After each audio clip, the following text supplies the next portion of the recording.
closing statement nih. Ya, terus terang saya debat semacam ini jauh dari yang saya harapkan. Tapi ya sudahlah, mau bagaimana lagi. Saya kira Pak Kayama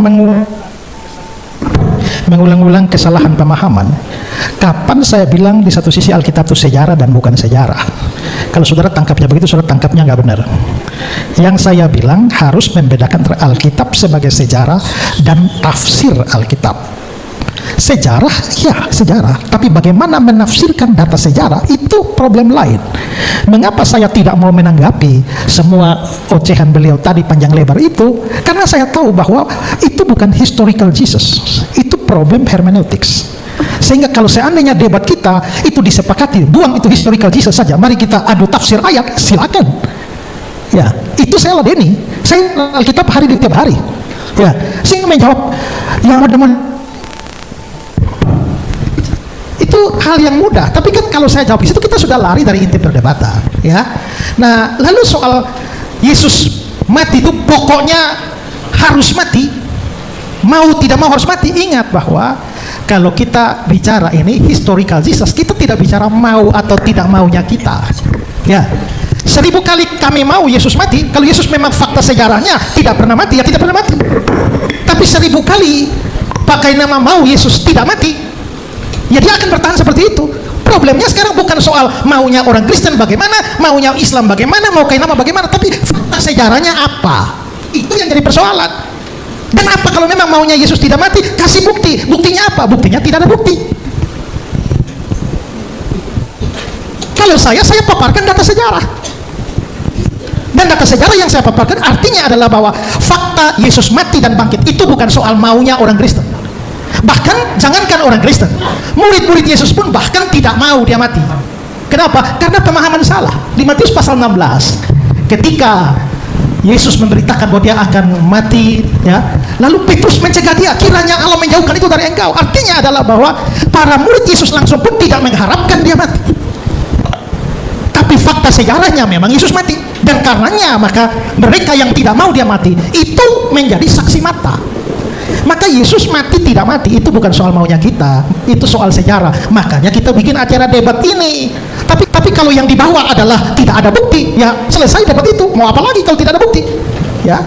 Nah, terus berikut begini, ya, bahwa Yesus ini karena saya pikir tadi ya closing statement ya sudah, tapi kan masih buka itu ya. Artinya ya saya juga bisa ngomong lebih panjang ya.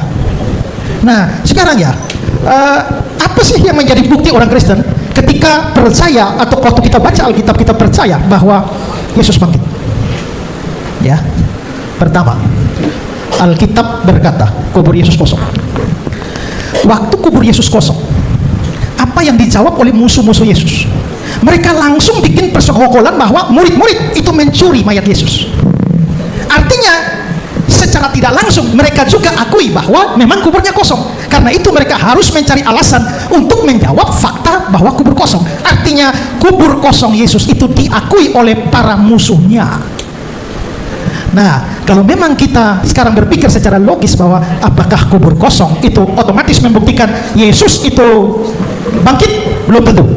Karena kalau kita hanya bersandar pada satu bukti bahwa kubur kosong, maka tidak bisa membuktikan bahwa Yesus bangkit. Karena kubur kosong itu memungkinkan bahwa secara logis ya, memungkinkan bahwa kalau mayatnya dicuri itu juga kosong. Tapi yang paling jelas adalah bahwa dia menampakkan diri selama 40 hari berulang-ulang dan murid-muridnya jadi saksi. Nah, kubur yang kosong belum tentu membuktikan Yesus hidup. Tapi kubur kosong dan ditambah dengan penampakan Yesus selama 40 hari, dan seperti kata Paulus di 1 Korintus 15, dia menampakkan diri kepada lebih dari 500 orang sekaligus dan kebanyakan masih hidup. Artinya apa? Ini bisa cross check. Ini bukan soal maunya Paulus, ini bukan soal maunya orang Kristen, tapi itu bisa dicek-recek. Semua saksi mata ada. Dan pikirkan ini, bahwa berita Injil tentang Yesus yang mati dan bangkit itu juga disampaikan oleh Petrus waktu khotbah Petrus pada hari Pentakosta. Dia bilang, Yesus yang kamu bunuh dan kamu salibkan. Dia bicara kepada orang Yahudi dan tidak ada satupun yang protes. Kalau Yesus tidak mati dan tidak bangkit, maka kata-kata Petrus tidak relevan. Tapi dia berani mengatakan itu pada musuh-musuh Kristus yang kamu salibkan, dan mereka diam terhadap hal itu. Itu menunjukkan bahwa memang kematian Yesus itu sebuah fakta yang tak bisa dibantah. Lalu Injil diberitakan dimulai dari Yerusalem. Kisah 1 ayat 8. Ya, kalau Injil dimulai dari Yerusalem, sudah tahu Yerusalem itu apa? Tempat di mana Yesus mati. Dan kalau Yesus tidak pernah bangkit, lalu mulailah memberitakan bahwa Yesus mati dan bangkit, dan mulainya di Yerusalem. Kalau mau tipu orang, mulailah di India sana, mulailah di Tiongkok sana, jangan mulai di Yerusalem, di mana orang bisa membuktikan Yesus tidak bangkit. Seandainya Yesus tidak mati, tidak bangkit, seandainya memang dia betul-betul tidak mati, tidak bangkit. Tapi mereka berani bicara di Yerusalem langsung, kota yang akan mematikan mereka seandainya dia memang tidak mati dan tidak bangkit. Dan ada banyak teori, ya seperti teori pingsan lah. Tapi yang ngomong teori pingsan itu tidak mengerti tentang tradisi penyaliban. Ya, ada yang mengatakan bahwa Yesus itu diangkat, ya, Yesus diangkat, tidak disalibkan, tapi tiba-tiba diangkat oleh Tuhan ke surga, lalu ganti dengan orang lain yang serupa Yesus lalu yang disalibkan. Jadi aneh ya, kalau Allah memang mau menyelamatkan Yesus dari salib, kenapa pakai acara tipu-tipu? Kalau mau selamatkan Yesus, angkat saja, binasakan musuh-musuh Yesus. Kenapa masih pakai acara menipu orang dengan menyerupakan Yesus dengan orang lain? Kok Allah terlibat dalam konspirasi penipuan? Dan gara-gara ini, seandainya teori itu benar ya, seandainya memang Allah mengangkat Yesus dan Yesus tidak jadi mati, sementara akibat dari itu orang Kristen tidak tahu dan orang Kristen percaya Yesus mati, artinya orang Kristen telah tersesat. Tapi siapakah yang membuat orang Kristen tersesat? Allah yang menipu. Pikirkan itu. Dan waktu orang itu diserupakan dengan Yesus, pertanyaannya adalah orang-orang yang mengira itu yang disalibkan itu Yesus, itu yang mengira mereka menyalibkan Yesus itu siapa? Musuh-musuhnya kan? Bukan murid-muridnya kan? Dan kalau begitu seharusnya yang percaya bahwa Yesus tidak disalibkan, atau yang percaya bahwa Yesus disalibkan, tertipu oleh Allah, itu adalah mereka yang mau menyalibkan dia.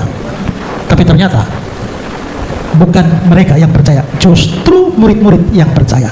Mungkin apa yang saya omong ini sukar, tapi dengar ulang ya, lalu mikir baik-baik, pakai logika ya. Nah sekarang gini loh, tadi Pak Kainama bicara soal ya mempermuliakan Yesus. Oke.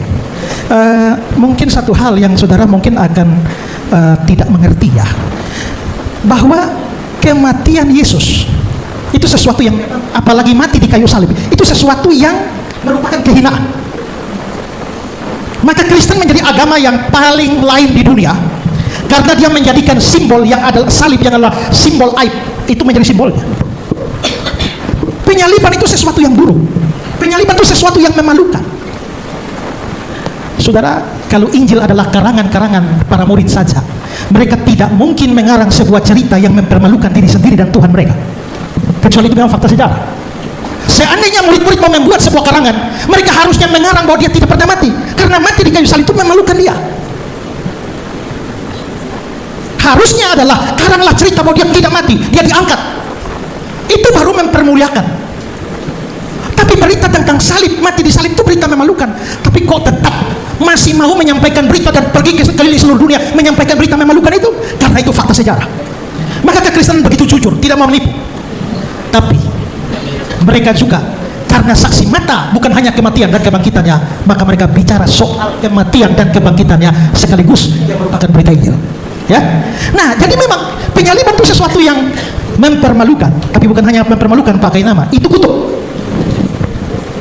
Karena menurut perjanjian lama, orang yang mati digantung itu terkutuk. Dan apakah kami percaya Yesus mati terkutuk? Yes.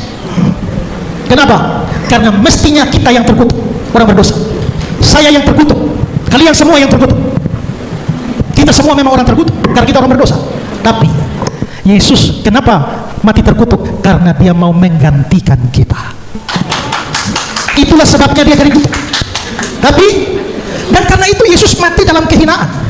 Tapi kalau Pak Kainama tadi mengatakan bahwa dengan tidak mati maka orang Islam mempermuliakan Yesus, saya mau kasih baca satu ayat dulu ya, beberapa ayat ya.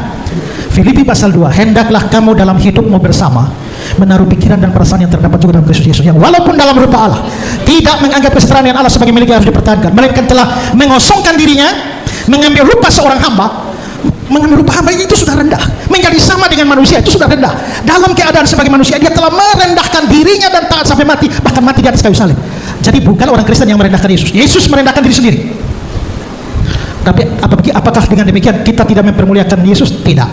Karena ayat 9 mengatakan, itulah sebabnya Allah sangat meninggikan dia dan mengaruniakan kepadanya nama di atas segala nama, supaya dalam nama Yesus bertekuk lutut segala yang ada di langit, yang ada di bumi, yang ada di bawah bumi, dan segala lidah mengaku Yesus Kristus adalah Tuhan bagi kemuliaan Allah. Jadi memang dia pernah direndahkan. Tapi karena itulah dia ditinggikan. Kalau dia tidak pernah direndahkan, dia tidak perlu ditinggikan. Dan nama diberikan kepadanya, nama di atas segala nama, setiap lutut akan bertelut dan mengaku. Dan saya percaya itu, semua, termasuk semua saudara, akan bertelut dan mengaku Yesus Tuhan. Tapi, belum selesai, tapi mungkin belum sekarang. Akan tiba saatnya ketika pada akhir zaman, saudara akan dipaksa mengaku atau tidak. Ya? Jadi, kalau saudara, pasti saudara akan mengaku, terpaksa mengaku. Tapi kalau tidak mau, ya mengakulah sekarang. Tidak mau, urusan saudara. Dan ingat, kalau Pak Kainama sampai mempunyai pandangan seperti itu, Pak, menurut saya pantas Bapak jadi mualaf. Karena itu hal paling mendasar. Itu hal paling mendasar dalam Kristen.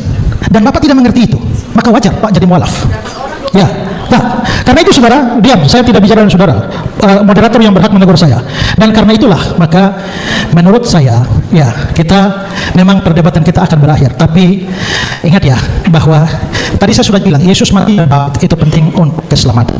Saya menghargai saudara-saudara semua, termasuk Pak Kainama. Tapi Pak Kainama, ini Bapak mau tidak terima juga tidak apa-apa. Tapi kerinduan hati saya, sebelum Bapak mati, kembalilah kepada Yesus sebagai juru selamat dan Tuhan. Tidak mau terima juga tidak apa-apa. Ya, gak apa-apa. Ini kan tawaran. Injil tidak pernah dipaksakan, hanya ditawarkan. Termasuk dengan ibu yang tadi pegang tangan dengan saya yang mengaku diri mualaf. Kembalilah ibu sebelum innalillahi wa innalillahi rajiun.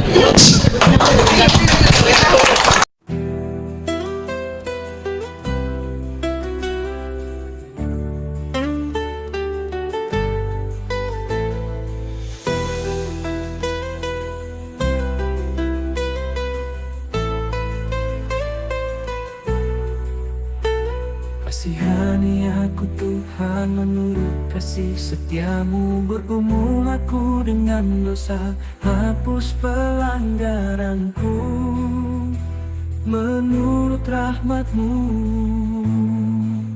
Terhadap Engkau sajalah aku telah berdosa, ya Tuhan bukalah bibirku supaya mulutku memberitakan puji-pujian kepadamu.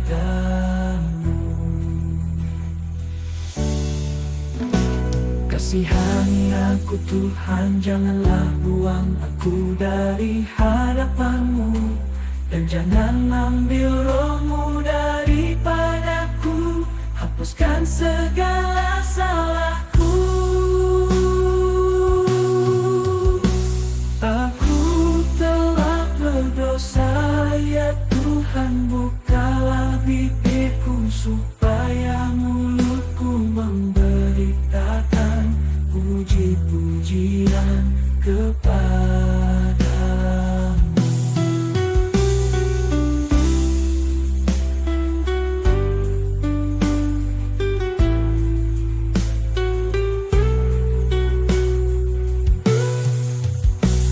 Aku telah berdosa, ya Tuhan bukalah bibirku supaya mulutku memberitakan puji-pujian kepadamu.